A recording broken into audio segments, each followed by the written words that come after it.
Hi, everyone. I am Kaylee Barrage, and I will be talking about developmental psychology.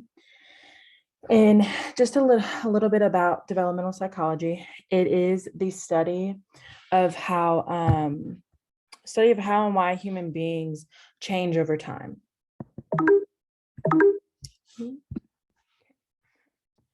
So, in developmental psychology, there is going to be multiple areas that I will be talking about. And the first one is conception. And conception basically occurs when a female and a male get into a relationship and they make a child. Well, for that to occur, a female has an egg and is going to be fertilized by a male egg or male sperm. A little bit of a fact that I was reading about a female. One, you have to be ovulating to be able to have to begin the process of having a child. But fun fact that I learned was that a female sheds about 1,000 eggs every month when she's on her period. And also another little fact that I learned, because I did not know this, but when I was researching, is that a man's sperm can last up to 5 days inside the female. And basically, you have to make sure that the sperm fertilizes the egg to be able to make a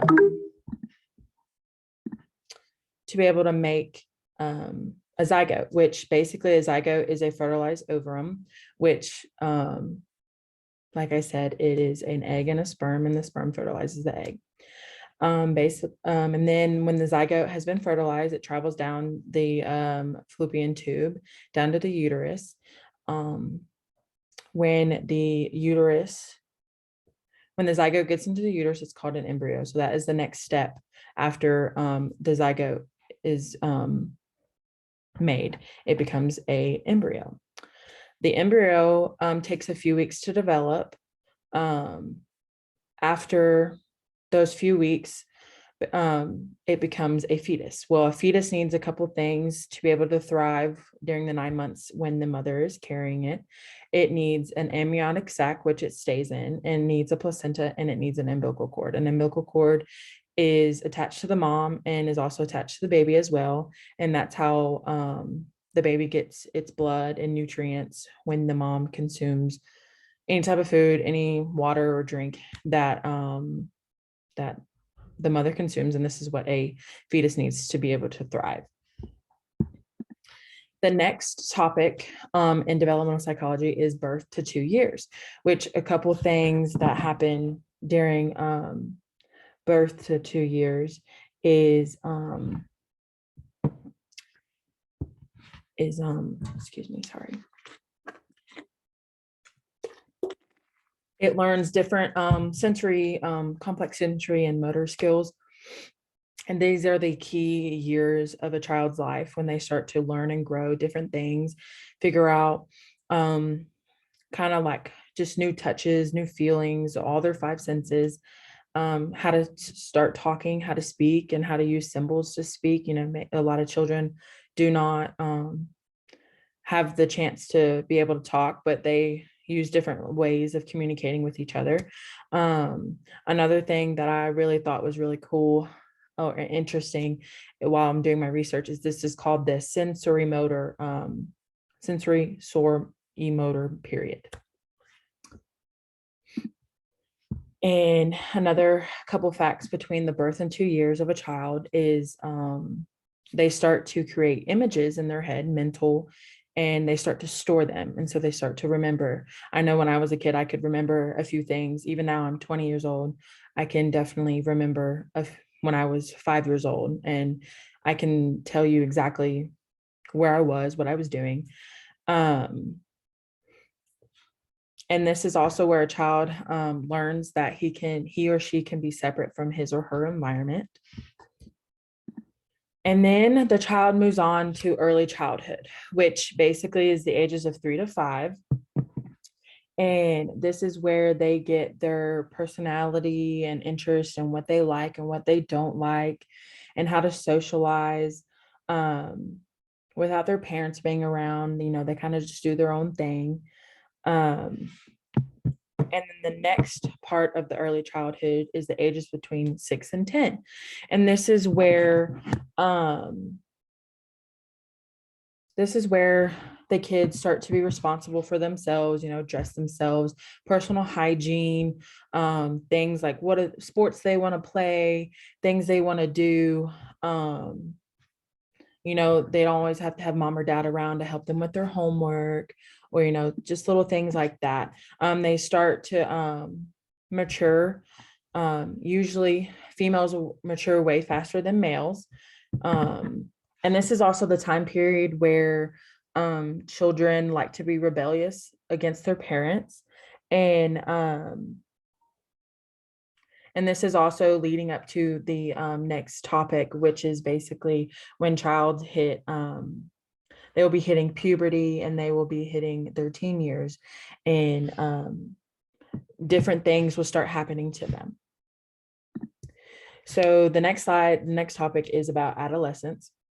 And it switches a topic about developmental psychology, which when the young adult or the child is between the age of 13 and 18, this is one of the most critical periods of a person's life, because this is your main years of when you are living.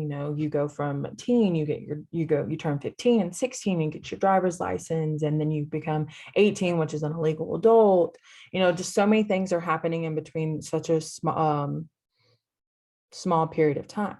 And this is when young adults try to figure out what type of crowd they want to hang out with, where they want to stand out, and they want to also have their own personal goals and ambitions to accomplish, like where they want to go to college and what they want to do.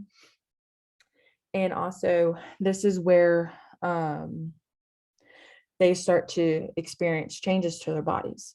It's called puberty, and usually females hit puberty a little bit faster than males.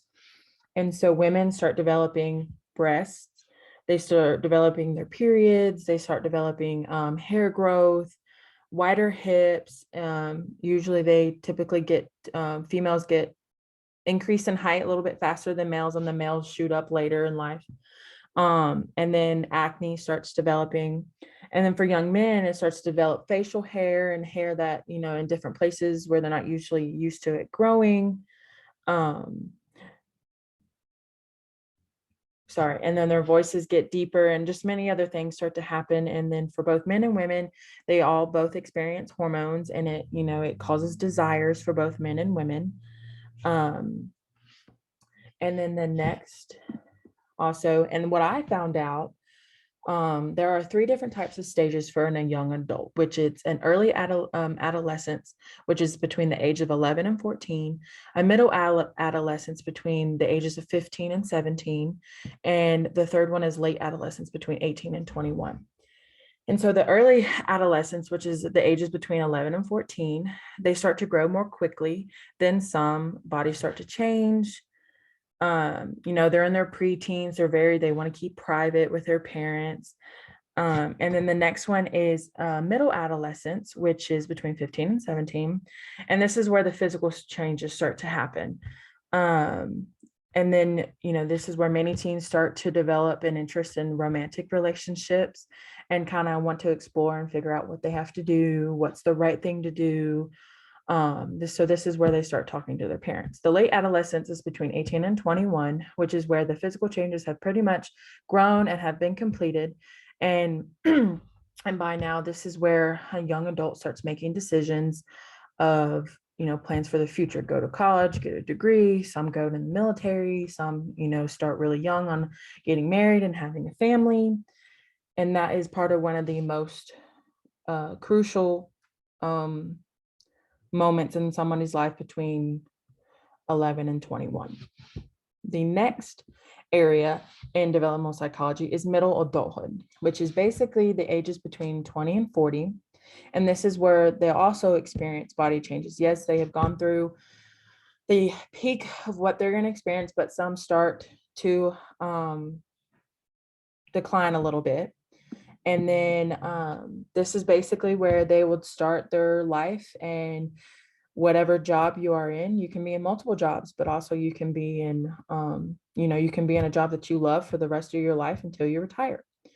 And then this is where you start kind of having life challenges. Some of those challenges are, um, you know, sorry, where you get a job and you start paying your own bills and you start having a family and take care of your own, and then life just hits you in the face. And sometimes that can be a real struggle. You can lose a loved one, a parent, a boyfriend, a spouse, a grandparent, and you have to figure out a way to grief that pain, because it's not really something you are used to when you are below 20 or 20 or below. And but some are, but some aren't. And also this is where some of the other challenges you have to face is not, I wouldn't really say challenges, but some monumental things that happen in your life. You become a parent, then you set your children off to go do what they want in their life. They go to college, or you become a grandparent, and then you start getting into that phase of where you get starting to settle down for retirement and becoming an empty nester, as I would say with my parents. They are getting used to not having me or my brother around, because we're in that age group where all we want to do is hang out with our friends. And then the next level of developmental psychology is old age. This is basically the age group of 65 till when you depart. This is where you retired and you have a lot more free time. You'll start having physical and emotional changes, with yourself and within your life. Your abilities are starting to be more limited. Your strength and your health, you want to be as strong as and healthy as you can, but sometimes you're just not able to. You're getting adjusted to your retirement and more free time to spend with loved ones and your spouse. And then you also have a big challenge by then. This is where you experience, sometimes some people experience this by themselves. They have lost a spouse, so they have to figure out what they do now at this age. And they try to keep up with the younger hip group, but some people just are not ready for that.